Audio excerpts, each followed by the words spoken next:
Hello everyone. Today we talk about how to fix the app of Remini. We will go to settings, then we click on apps. After that we will search the app Remini and we click they will on for stop. After that we will go to storage, then we click on clear cache.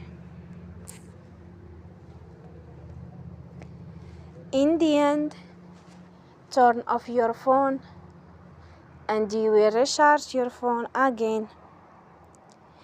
Don't forget to support us by like and subscribe. See you next time and thank you for watching.